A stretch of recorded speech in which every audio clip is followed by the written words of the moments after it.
আজ রান্না করব গরুর মাংস। ছোট ছোট টুকরা করে কিন্তু গরুর মাংসগুলো ধুয়ে একদম পরিষ্কার করে ছাঁকনির মধ্যে ছেঁকে নিলাম, পানিগুলো ছেঁকে যাবে। আর এখানে কিন্তু সরিষার তেল আর পেঁয়াজ, তেজপাতা, গরম মশলা দিয়ে দিলাম। আর এখানে কিন্তু ফ্রিজ থেকে নামাইছি আদা রসুনগুলো।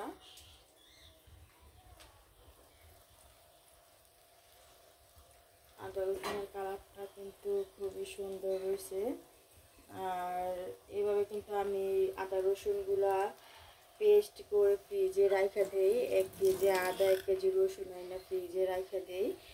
আর শেষ হওয়ার পর কিন্তু আবার না ব্লেন্ডার করে রাখা দিই।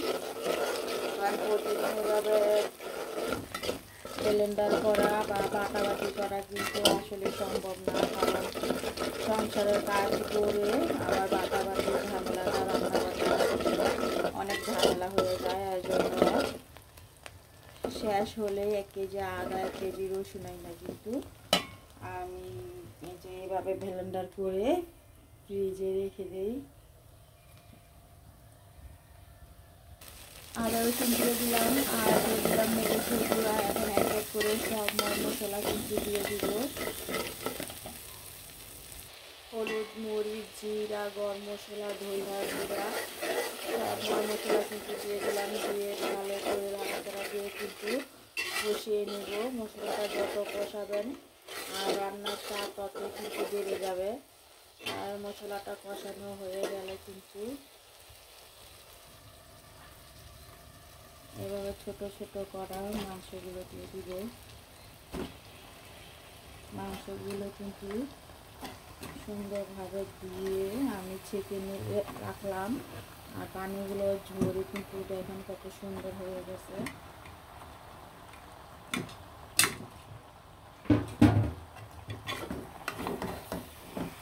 নাড়াচাড়া দিয়ে কিন্তু মাংসটা মশলার সাথে একদম মিশিয়ে নেব।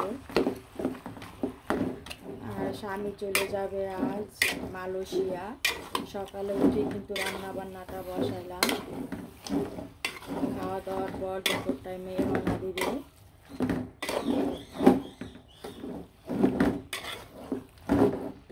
গরুর মাংসটা খেতে কিন্তু স্বামী অনেক পছন্দ করে। এর জন্য ছোট ছোট করে গরুর মাংসটাই রান্না করে দিব। সন্ধ্যা 7:20 ফ্লাইট, বিমানে উঠবে।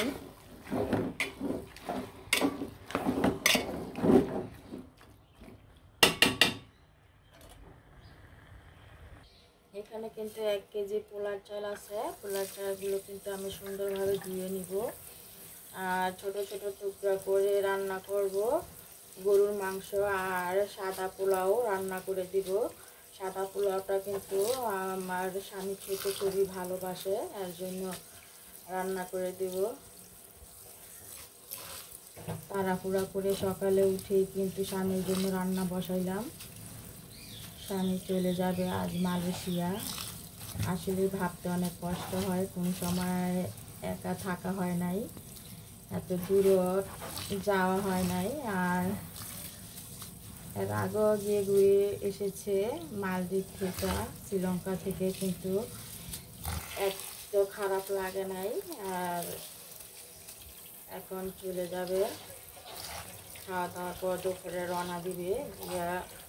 এয়ারপোর্ট পৌঁছাতে বিকাল হবে। সেখানে কিন্তু 2-3 ঘন্টা আগেই গিয়ে পৌঁছাতে হয়। আর এয়ারপোর্টে কিন্তু অনেক কাজ থাকে।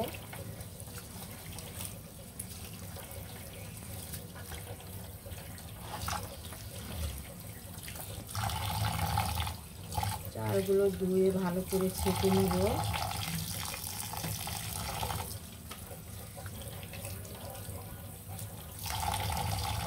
মাংসগুলো কিন্তু আবারও নাড়াচাড়া দিতে চলে আসলাম। বলক চলাইছে। আর ছোট ছোট করে মাংস কাটলাম। আর ছোট ছোট মাংসটা কিন্তু পছন্দ করে, এর জন্য ছোট ছোট করে কেটে রান্না করা। আর এটা শুধু কষিয়ে দিব, কষিয়ে ভুনা ভুনা করে দিব। স্বামী নামক মানুষটা কাছ থেকে চলে গেলে বোঝা যায় কতটা যে কষ্ট লাগে।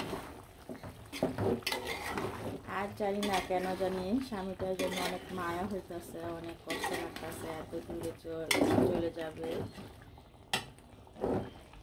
সেখানে গিয়ে থাকবে 1 সপ্তাহ 15 দিনের মতো।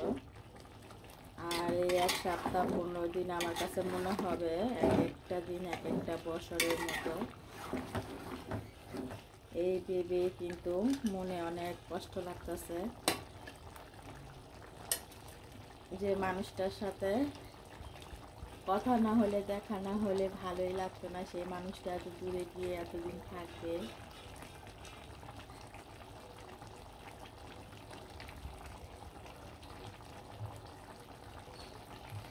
স্বামী নামক মানুষটা যে বট গাছের মতো কত ছায়া দিয়ে রাখে সন্তানকে, স্ত্রীকে, একমাত্র সেই মানুষটাই বলতে পারবে। গরুর মাংসটা কিন্তু খুব সুন্দরভাবে কষিয়ে কষিয়ে রান্না করে ফেললাম, আর খুবই সুন্দরভাবে ছোট ছোট করে কিন্তু কষিয়ে রান্না করে ফেললাম। এটা কষিয়েই রান্না করব, এটা কষানো কষানো মাংসটা এটা ভালো লাগবে। ছোট ছোট টুকরা করে এরকম কষিয়ে কষিয়ে রান্না করলে নাকি খুবই মজা লাগে। আর এটা সাদা বিরিয়ানির সাথে আরও মজা। এই যে এখানে কিন্তু আমি বিরিয়ানি রান্না করব, সাদা বিরিয়ানি। এই বিরিয়ানিটা কিন্তু রান্না করে দিব। আর এখানে আদা রসুন পেস্টটা কিন্তু আছে। আর এখানে কিন্তু খুব সুন্দরভাবে এই গরুর মাংস ছোট ছোট ভুনা করে ফেললাম। সবাই ভালো থাকেন, সুস্থ থাকেন, আর সবসময় হাসি খুশি থাকেন। এরকম সুন্দর সুন্দর রান্না অবশ্যই রান্না করে করে খেয়ে ফেলেন। আল্লাহ হাফেজ।